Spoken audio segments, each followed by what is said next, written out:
Ola, que tal? A todos e a todas un saúdo moi cordial dende aquí, dende Radio Oleiros. Como cada semana damoslles a benvida a este Todo está nos libros, a este espazo de radio no que nos ocupamos cada semana de libros, no que se nos fan recomendacións literarias dende as bibliotecas de Oleiros. Unha vez máis, Uxío Pedreira quen se encargará hoxe de traernos, pois eso, esas recomendacións e algunhas que outras novas respecto das bibliotecas. Que tal, Uxío? Benvido. Moi ben, moitas grazas por chamarme. Pois nada, como cada semana imos facer algunha recomendación. Recomendamos sempre lecturas para a xente máis nova, para nenos e nenas, e tamén lecturas para adultos, pero, como sempre acostuma tamén a decir Uxío, nas bibliotecas hai todo un mundo de posibilidades, polo que se alguén pois non atopa nestas suxerencias, nestas suxestións o que lle interesa, pois seguro que se dá unha volta polas bibliotecas atopará algo que a bon seguro pois lle pode ser de interés, non é? Sí, efectivamente. A min sempre me gustou visitar bibliotecas ou visitar librarías, digamos, porque teñen unha chea de ocios, ¿no? E a veces entras cunha idea e finalmente escolles outra. Pero, bueno, aí está o misterio tamén, ¿no? de non ir cun programa pechado, sino de ser un poquinho flexível e ver que, bueno, pues que tes tamén pues moitísimas posibilidades, que a mellor un vai por unha novela, pero sai cun un libro de banda deseñada ou de ciencias ou pues un ensayo, o que sexa. Sí, ou descubre algo que en fin, para que non tiña previsto, pero que logo que lle resulta interesante. Efectivamente. Bueno, pois imos ao Uxío. Como sempre facemos, pois hai trasnos dúas recomendacións. Empezamos tamén, como facemos habitualmente, con aquela dirixida pois a xente cativa, aos nenos e nenas da casa. Moi ben, mira, hoxe traemos un libro de Rosa Aneiros, un libro recente, 3 bichicomas, 2 illas e unha serea.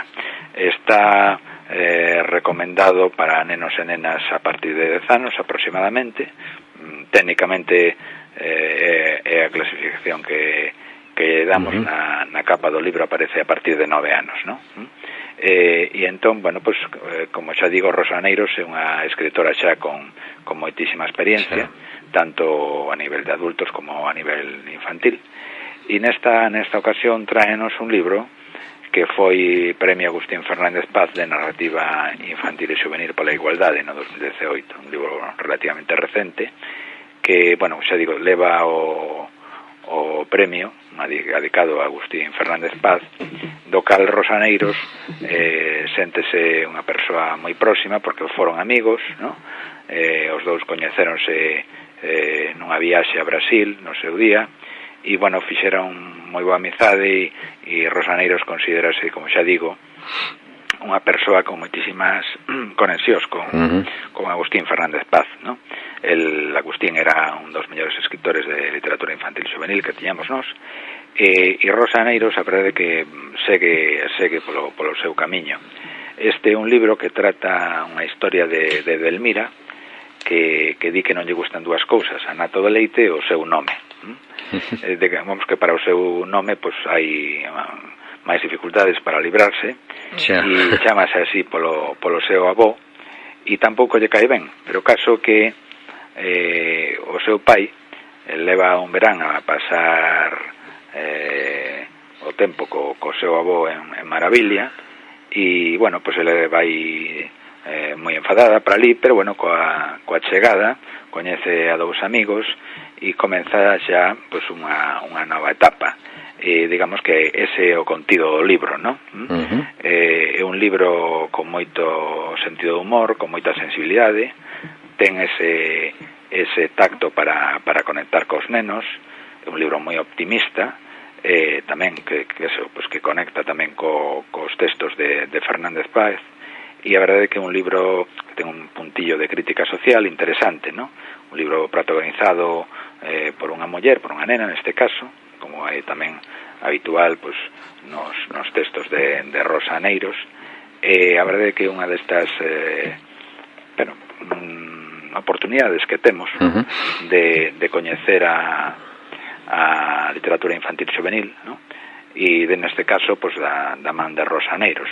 Aproveito tamén aquí para dicir que hai unhas ilustracións estupendas de Abi Castillo, que é unha ilustradora de Vigo, que traballa, bueno, pues como profesora de pintura tamén, e fai traballos tamén de ilustracións e de deseño. A verdade é que as ilustracións están moi ben, é un libro que ten un feixe delas, unha extensión relativamente breve de 150 páxinas, e, bueno, pues animo a todos aqueles que lles apeteza que pasen, se digo, pola biblioteca. Este libro en concreto témolo en Rialeda, pero bueno, hai obra de Rosa Aneiros e por suposto obra de literatura infantil e juvenil abondo en todas elas, ¿no? E esa palabra tan sonora, bichicoma, non? Un pouco tan unha bonita palabra que aparece aí no título, tres bichicomas. Tres bichicomas, dúas illas e unha serea, un título así bastante chamativo, un título así traballado por Rosa Aneiros, e eu creo que é unha opción interesante para traer aquí a este programa. Moi ben, pois un libro neste caso de Rosa Aneiros para os nenos e nenas. Para adultos, cal sería a proposta desta semana? Mira, para os adultos trae un libro de Graham Greene, un clásico, ¿no? É un dos libros, digamos, que está considerado como dos mellores da súa obra. Graham Greene foi un escritor, bueno, prolífico, traballou en varias liñas, digamos, foi xornalista, traballou para o Ministerio de Asuntos Exteriores e despois ten unha obra literaria bastante ampla, ¿no? Desde novelas de intriga até outras que son xa máis de corte literario, por así decirlo. Non é que as de intriga non os sexan tamén, senón que algunhas como esta pues sepáranse do que nos ten habitual, do mundo de espías, o mundo da Guerra Fría, ou digamos do esquema policíaco. El final de la Fer, digamos que el o publica no 51 e o sitúa no Londres do 46, ¿no? Un Londres así de posguerra.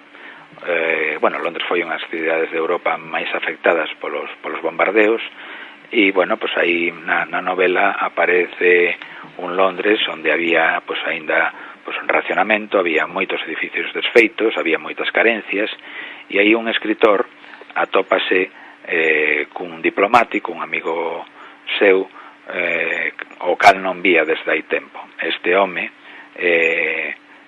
Henry, está casado con Sara, coa cal o escritor no seu día tivera unha fer, dai o título do libro, ¿no? Entón, bueno, pues comenzan a falar, Henry convidou a súa casa, digamos que reinicia esta relación que tiña con este matrimonio. É unha novela que ten un punto histórico, ten un punto social, ten un punto de vida cotiá, que digamos que unha das clasificacións que temos nós para a narrativa, e despois tamén ten un punto con un sustrato religioso que comenta Mario Vargas Llosa no epílogo, que está ben, que é un texto moi interesante do Premio Nobel de Literatura, porque resulta que nos axuda a contextualizar o texto, ¿no? E é un home, bueno, Vargas Llosa, que sempre aporta bueno, pues unha opinión autorizada. O caso é que según vexo aquí, pues O final de la Fer está considerada como unha das mellores novelas de Greene, e tamén unha das que tiña máis contido autobiográfico.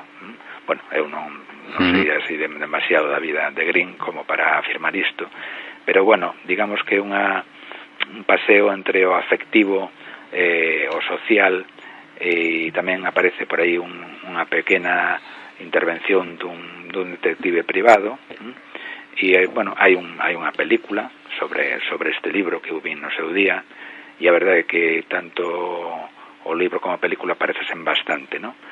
Os guionistas da película, a verdade é que tomaron o texto de Greene con bastante proximidade, con moita cercanía. O caso é que esta historia a min gustoume, pareceme que está moi ben traballada, porque Greene era un destos escritores que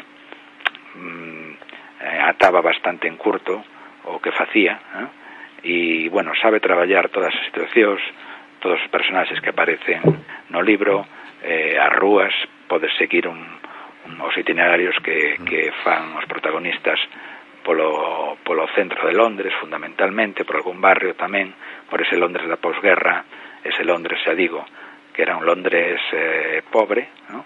Porque a guerra acababa de rematar, pero xa era un Londres que transmitía certo optimismo, pois a guerra xa non estaba ali a diario, xa non tiñan o medo de que, pois, non sei, unha incursión da Luftwaffe, pois que lles dera outro disgusto, ¿no? O caso é que este é un texto que a mí me pareceu de moita calidade e por iso o traio hoxe aquí. É un libro que tamén temos en Rialeda. Está na Rialeda, chamase o título final El final de la Fer, ¿no? Efectivamente, está publicado por Libros del Asteroide. Bueno, si encendo de Graham Greene, pues bueno, xa ten, digamos que en principio xa nos dá suficientes garantías, ¿no? Como para sí, porque para mira, pensar que pode ser interesante. Eu sempre digo que cando un libro, por exemplo, como este, que se publica no 51, o lees hoxe con satisfacción, claro. Pois é un libro que como un bon viño, ¿no? En pequenas cantidades, pois co tempo que incluso vai mellorando, ¿no? Claro, é decir, que é un libro moi asentado, porque hai libros, pois eso, sin ánimo de ofender, que con 10 anos, pois pasoulles o tempo por riba, ¿no? Este é un libro actual. Os recursos que empregan Graham Greene son actuais, os podes lelo perfectamente, e ti imaginaste no Londres do ano 46 perfectamente, ¿no? Tamén no Londres do ano 41, 42, porque fai referencia a un tramo anterior no que os protagonistas tamén coincidiron, e onde tiveron unha relación afectiva o escritor coa muller do diplomático, dai o título do libro. E entón, pois, bueno, pois ti podes trasplantarte a esos anos, a esa década dos 40, onde, bueno, pois en Londres pasouse realmente mal, pero a xente seguiu vivindo, porque había que facer a vida diaria e dunha noite pasábase outro día, ¿no? E aquí, pois, vemos eso, pois, o conflito, digamos, moral, ás veces, que hai entre uns e outros, que tamén despois comenta moi ben Vargas Llosa no remate, un conflito que mesmo Graham Greene sufriu, según Vargas Llosa, pois un dos responsables do catolicismo inglés, pois reñiulle porque o libro non lle gustou, non era, digamos, moralmente aceptável, porque el comenta expón un adulterio nunha muller que, digamos, que era próxima ao catolicismo. Bueno, era un material que a algunhas persoas non lles gustou, pero que eu creo que ten moitísimo peso literario, e que hoxe por hoxe, como xa te decía antes, sostense perfectamente desde o punto de vista da crítica, ¿no? É un libro de calidade. Moi ben, pois estas son as dúas recomendacións desta semana, de Rosa Aneiro, Tres bichicomas, como era? Tres bichicomas, dúas sillas e unha serea. Exacto. E logo este de Graham Greene, El final de la Fer. As dúas recomendacións que nos fai o Xío, como sempre, a recomendación en xeral ou xenérica para todos é que, en fin, se den unha volta polas bibliotecas e que busquen ali o que lles guste. Neste caso, estas dúas obras de cierre que están na Biblioteca Rialeda, verdad? Sí, estas dúas temolas na Biblioteca Rialeda. Bueno, comentar tamén que, bueno, está rematando o mes de agosto, e a partir do día 1 de setembro todas as bibliotecas van estar abertas, ¿no? Cos horarios correspondentes, xa habituales, sí. Efectivamente. E nada, pois que tamén estamos traballando na elaboración dun programa de Hora do Conto. Outro clásico, neste caso, efectivamente, das bibliotecas de Oleiros. Xa daremos información máis detallada cando as datas estean pechadas. Tamén animar a todos os ouvintes e as ouvintes a que consulten o blog das bibliotecas de Oleiros, bibliotecas... Unha boa recomendación tamén, claro. Efectivamente, .blogspot.com, porque sempre temos opcións aí. Ahora estou vendo, por exemplo, a última das entradas, o centenario de Isaac Díaz Pardo na Biblioteca de Santa Cruz, que, bueno, pues ten aí unha foto estupenda e comenta o que fixeron as colegas de Santa Cruz para conmemorar conmemorar o centenario do nacemento de Díaz Pardo. Unha persona tamén que ten unha grande vinculación con Oleiros, ademais, bueno, de toda da importancia de toda a súa obra e de toda a súa vida, non? Sí, de feito xa ten, digamos que, bueno, moi tamén vencello Oleiros e que se celebrou tamén un acto vexo aquí o 18 de xullo pasado no Castelo Santa Cruz, con unha exposición memorial sobre el. Bueno, despois está, bueno, pues a escultura que hai ali no propio paseo de Santa Cruz, e, bueno, xa digo que ten unha ollada ao blog todos os nosos ouvintes, porque a verdade é que sempre ten ocios, como eso, recomendacións varias, suxestións, comentarios bueno, relacionados co mundo literario, que sempre é unha opción interesante, que o blog é algo vivo, que sempre nos sorprende, porque eu mesmo consultando, pues, agora vexo isto do centenario de Díaz Pardo na década de Santa Cruz, e a verdade que quedou moi ben, non? É un traballo das colegas da Biblioteca de Santa Cruz e máis do compañeiro que leva aquí esta cuestión, pois que a verdade que quedou estupendamente. Pues así nada, que animo a todos aqueles que nos están escoitando que aparte de leer propiamente, pois de vir ás bibliotecas, que tamén de cando en vez, pois que llevoten unha ollada ao blog das bibliotecas de Oleiros. Uxío, como sempre, un placer. Moitísimas gracias. Moitas grazas por chamarme, grazas a todos e todos por escoitarme, e moi boa fin de semana. Pois moi boa fin de semana tamén para ti, Uxío, e hasta a próxima ocasión. Moi ben. Hasta logo. Até outra.